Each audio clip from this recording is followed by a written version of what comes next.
Hey guys, welcome back to my channel, Simone here. Today I'm going to be filming the Spring Has Sprung tag, and I was tagged by Nicole from A Beautiful Chaos of Books. So a big thank you to Nicole, and the original tag of this was created by the Naughty Librarian, and I will link her channel down below so you can go and check it out. This basically is all things spring, and there is, I believe, 10 bookish questions and you have to pick a book for each one. So let's get started. Question number 1 is flowers. All the flowers we remember are blooming again. Pick a book that's a fresh take on a retelling, and I have picked Geeker Ella by Ashley Poston, which you may know was one of my favourite books of last year. Geeker Ella is basically a loose Cinderella retelling following a girl whose dad died, and he ran a Comic Con type thing where basically people dress up as their favourite characters from this particular TV show, and yeah, they just have a great time. And it's about the main character doing what Cinderella does basically and trying to get out from under her evil stepmother and her ugly stepsisters.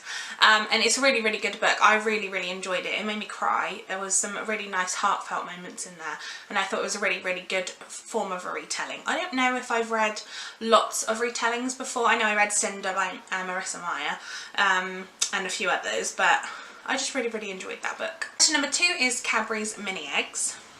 Obviously the superior springtime chocolate of choice. And this is to pick a book that you consider to be a sweet treat. And for this one, I've gone with another one of my all-time favourites, and that is Fangirl by Rainbow Rowell. I relate to this book so much, and I absolutely love all of the characters in it. I think Fangirl is one of those books that I feel like I'm never going to not want to reread. I love this. Like I said, Fangirl, if you don't know, follows twin sisters who are going to university for the first time, and they're leaving their dad behind, and basically one of the twins, Kathy, writes fan fiction to get through because she suffers from incredible social anxiety, which is why I relate to her so much. And yeah, I absolutely love this book. It's so well written, every character is amazing, it's really well fleshed out, and I just think everybody should read it. So yes, it's very sweet. Question number 3 is allergies. Seasonal allergies often make your eyes water. I know I have a lot of people coming into work right now. I work in a pharmacy and asking for antihistamines, so it's definitely getting to spring. This is Pick a Book That Made You Cry, and I picked Living with Evil by Cynthia Owen. This is a true story memoir basically written by Cynthia Owen, and it's completely heartbreaking. I will just say trigger warnings for abuse, death, child molestation, pretty much anything, rape, it's all in there, unfortunately. Yeah, basically when Cynthia Owen was 8 years old, she was sexually, her father started to sexually assault her, and he continued to do that until just before her 11th birthday. She became pregnant and was forced to secretly give birth to the child, and then her mother killed the baby with a knitting needle in front of her and then made her go to school and act like nothing happened. And this book follows Cynthia trying to legally get her baby daughter identified, basically, when she's obviously much older. This book, like I said, was absolutely heartbreaking. It's horrible to think what human beings will do to each other. It breaks my heart every time I think about it, and yeah, this was definitely a book that made me cry. Question number 4 is spring cleaning, out with the old and in with the new, and this is to pick a book to unhaul. And as Nicole from A Beautiful Chaos of Books tagged me, I have decided to, in honour of her, get rid of a book that she has said is complete rubbish, and I have been umming and ahhing as to whether to read it, and I've now decided I'm going to unhaul it. So the book I'm going to unhaul is One of Us is Lying by Karen M. McManus. This book is about, I believe, 5 students who go to a detention, and only 4 of them leave because one of them is killed. Nicole has said that this book is incredibly damaging and that it uses mental health as a plot device and as an excuse for doing something really horrible, and I don't like that. Apparently it's really offensive, and I just don't really want to waste my time reading a book that I know is probably gonna annoy me. I trust Nicole so much, and I think that if she hates this book this much, then I'm definitely not going to like it either. So I am going to unhaul this book, unfortunately, because I don't need that in my life. Question number 5 is spring break, and that is, it's the perfect time for an adventure. Pick a book involving a road trip. So for this one, I'm going to pick Percy Jackson and the Lightning Thief by Rick Riordan. This book, I think it's The Lightning Thief. I can't actually remember, which is really bad. It's one of the Percy Jackson books, and I think it's The Lightning Thief, has a road trip in it where Annabeth, Grover and Percy all go to try and go on a mission, basically. And if it's not this one, I apologise, but it's definitely one of the Percy Jackson books, and I just love it. It really, there's something about their relationship between the three of them that I just think is incredible, and I love all of the characters. And yeah, it was a while ago I read this, but even thinking about it now makes me very happy. Question number 6 is mating season. It's that time of year in the animal kingdom to make some babies. This one is to pick a book with some smutty delights.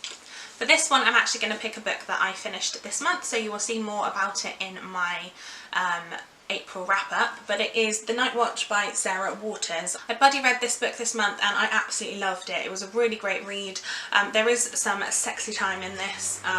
This is the first book I think that I've ever read where there has been LGBT sex scenes in this, and I think it's really, really refreshing to see something different, and I feel like maybe I need to branch out my reading, but I definitely haven't. I don't think I've ever read anything like that before. I absolutely loved this. There was some sexy time, like I said, and I just think that it really lent to the feeling of this book because it takes place in World War II, and you know, it's the desperation of people who essentially are worried that they're never going to see each other again. So yeah, I absolutely loved this book. I think Sarah Waters is one of my new favourite authors, and yeah, I can't wait to read some more by her. Number 7 is rainbows, and the prompt is, I just feel like spring is made of freaking rainbows. Pick a book featuring an LGBTQ plus character or characters. For this one, I have picked The Girl with the Dragon Tattoo by Stieg Larsson, which you all know is one of my favourite books. I absolutely love this series. I have to finish the final book in the series and then go on to the ones that were written after but not by Stieg Larsson. But I think this one was really interesting. The main character, or one of the main characters, Lisbeth Salander, the girl with the dragon tattoo, is bisexual, and I just think this, I love the way that it was played.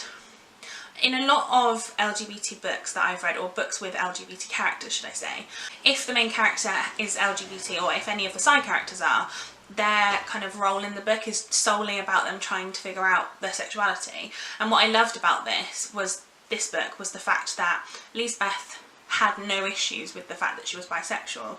To her it was just a case of whoever I'm with, I'm happy, and I just loved that. It was just really refreshing to read, and I just think we need books where people are in all different situations, not just struggling with the fact that they're LGBT. I think we should have characters where they're enjoying that too. So if you know any books where the LGBT character is really confident and comfortable in their sexuality, then definitely let me know, because I'd love to read something else like that. Question number 8 is Spring Awakening, and the prompt is, this is one of my all-time favourite musicals, even though it's filled with completely dysfunctional characters. Pick a book that is also full of completely dysfunctional characters. For this one, I went with Orange is the New Black by Piper Kerman, which is the book that inspired the Orange is the New Black Netflix series, and I love the series and I really enjoyed the book as well. This follows Piper Kerman, who is imprisoned for a year, I believe, and it's about the people that she meets in prison and the kind of everyday life of a prison and all that sort of thing. And obviously the people in prison, some of them are pretty dysfunctional, but I loved the book anyway. I think it's really well written. It's obviously a true story as well, which, well, I think it's like based on a true story. She sort of has embellished a few bits and changed names and whatever, but I just loved it. I thought it was great, and the TV show is great too. So yeah, definitely one of my favourites. Question number 9 is In Like a Lion, Out Like a Lamb. Pick a book series that didn't get better as it progressed, and for me that is Me Before You by Jojo Moyes. I quite liked the first book in the series. I know that it has a lot of kind of controversy over whether or not it's ableist, on whether it's just offensive, and a lot of people find that it is. I personally didn't mind it too much. I can see why people think it's offensive. I quite enjoyed the book in general. However, the second one After You, I think it's called, I did not like at all, and I didn't really see the point of it, to be honest. I don't think this book should have been a series. I think that it should have been a standalone. I believe there's another one coming out as well called like After Me, or no, Still Me I think it's called, and yeah, I'm not likely to read that one just because I didn't really enjoy the second one at all, and for me the series just got worse as it went on. Question number 10 is Fun in the Sun, tag some friends. So I have 3 people that I'm going to tag today. I'm going to tag Linda from Linda's World of Books. I love Linda's channel and I would love you to go and check it out. I'm going to tag Mercedes from Mercy's Bookish Musings. I realise that Mercedes is a much bigger channel than mine, but I'm like, you know what, I'm going to give it a go. She might not see this, but if she does, then that would be great. And I'm also going to tag Julie from Hungry Bookworm. I love Julie's channel, definitely go and check her out, and I would be really interested to hear your answers, Julie. So there you are guys, that is my Spring Has Sprung book tag. Thanks again to Nicole for tagging me. I hope that you like this video guys, and let me know in the comments down below which book series you didn't think got better as it progressed, and I will see you in my next video. Bye guys!